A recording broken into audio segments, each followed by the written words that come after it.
Meron bang cabinet revamp? Ay, tagal-tagal nang pinag-uusapan niya parang kung merong continuing, cabinet revamp. Hindi naman namamatay yan eh. Parang continuing. Oo nga eh, parang hindi naman mamatay-matay tong issue na to pero wala naman tayong nakikitang... Yes. The last supposed revamp was actually a review. Performance evaluation. Di ba? Remember yung medyo last part last year sinasabi ng Malacanang. Sinabi pala. Yung Yeah. PBBM. Post midterm disaster resulted in a cabinet review. Yes. Oo. Well, at least merong sinabi ang ating guest kagabi na si Claire tungkol dyan. So, hayaan natin na siya na sumagot dyan. Ano? Pakinggan po natin. Wala pa po tayong natatanggap na anumang balita.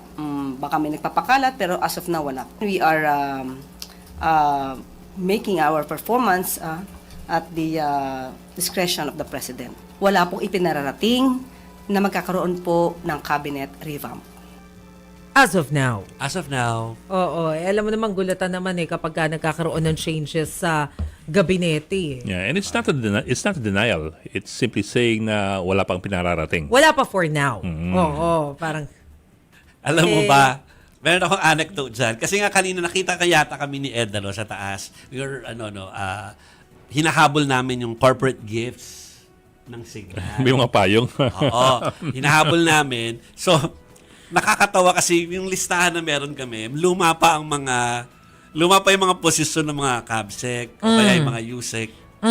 Parang yung ngayon iba na mga posisyon nila. Diba? Nagulat nga ako ng isang kaibigan natin, si Dale, nasa Malacanang na pala ulit.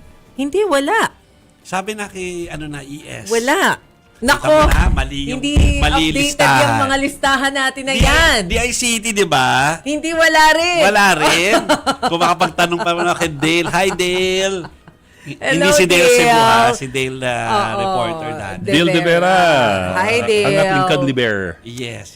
Server. Uy, pero syempre, kaya mo naman ginagawa yan dahil it's holiday season, Yes. kakatapos-tapos lang. Pero hindi pa rin natin nakakalimutan yung pangako, ni Presidente, ni PBBM na merong hindi magiging Merry ang Christmas nitong nakalipas na Christmas. Kaya lang, parang hintay tayo ng hintay dyan sa pangako na yan. Wala naman tayong nakita maliban doon sa pagkakakulong kay Sara Diskaya. Nakusa rin namang sumuko sa NBI. Other than that, wala na yatang big names na lumabas because even si Congressman Zaldico, hindi pa rin naman nakakabalik ng Pilipinas. Buti pa yung bagong taon talagang dumating, Oh.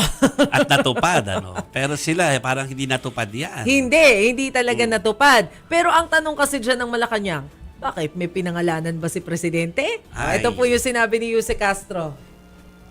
May mga nakulong. May mga warrants of arrest na na-issue. May mga nagtago. Mayroong nakikipag-usap at nagsisettle at ibinibigay, restitution. Isinusole ang karamihan sa kanilang mga kickbacks na hindi naganap. Never nangyari sa anumang administrasyon. Hindi pa po natatapos ang termino ng Pangulo. Marami pa po ang mangyayari at magaganap. Okay. Aba, pero 2026 na ha? Yeah. Syempre, ang kasunod na tanong dyan, ano pa ba ginagawa ng Independent Commission for Infrastructure? Iisa na lang yung member nyo ng commission. At saka yung sa investigator, yun na lang ang natira. Yung dalawa, nag-resign na. Pero ang sinasabi po kasi ng Malacanang, sa ngayon, wala pa namang sinasabi na bubuwagin yung commission na yan. Yeah. So, tingnan natin kung ano mangyayari. But ongoing pa rin naman daw yung ginagawang trabaho ng ICI. And of course, nangako rin naman daw yung ombudsman na patuloy pa rin yung gagawin nilang investigation dito sa anomalies. So, let's see what will happen. Sana, meron na silang enough budget for 2026 kasi yan yung naging problema ng ICI nung nakaraang taon. Yes. Naubos na't lahat ng tao nila, nakapag-hire sila pero wala silang pampasweldo. Di ba? Sana ngayon, meron namang enough na pampasweldo base doon sa 2026 national budget. Kasi may mga lumalabas na balita, di ba? Naku, baka mamaya nawala yung may mga budget cuts, may mga nawawalang items doon sa budget to the point na baka hindi daw maibigay yung pinangako na increase doon sa sweldo, benepisyo ng mga military and uniformed personnel. Tapos may sinasabi pa si ACT Teachers Party List Antonio Tino na yun daw isa dun sa mga vinito ni Presidente, yung PS requirement, Personal Services Requirement, baka maapektuhan pati yung pag-hire o pagsasagawa para magawang regular employees yung mga non-teaching at saka teaching personnel doon sa mga state universities and colleges. Pero ang sabi po kasi dyan ng CHED, di naman, makakapag-hire pa rin naman. Depende naman yan sa dami ng estudyante. Kapag ka daw kailangan ng additional, pwede naman daw yan na i-justify. Yun ang sabi. And at the same time, may kinlaro po yung Malacanang. Hindi raw totoo na nawawala yung nasa more or less 24 billion pesos na gagastusin para nga po dito sa benefits at saka yung salary increase ng mga government employees. Inilipat lang daw sa ibang ahensya para mas maging maayos ang distribution. Ito po yung sinabi ni Yuse Castro. Opo. Confident po sila na ang ginawa po ngayon na budget ay ang pinakamalinis, pinakamaayos, at ito'y para sa taong bayan. So, confident po ang Pangulo.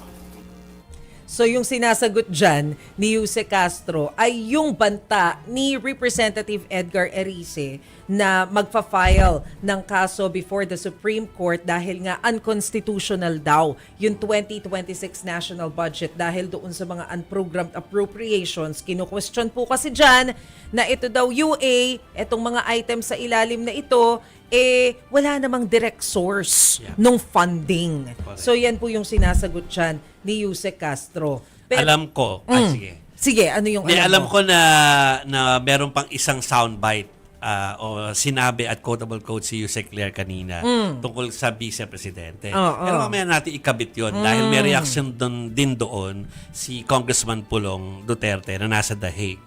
So mamaya na natin yun. Okay.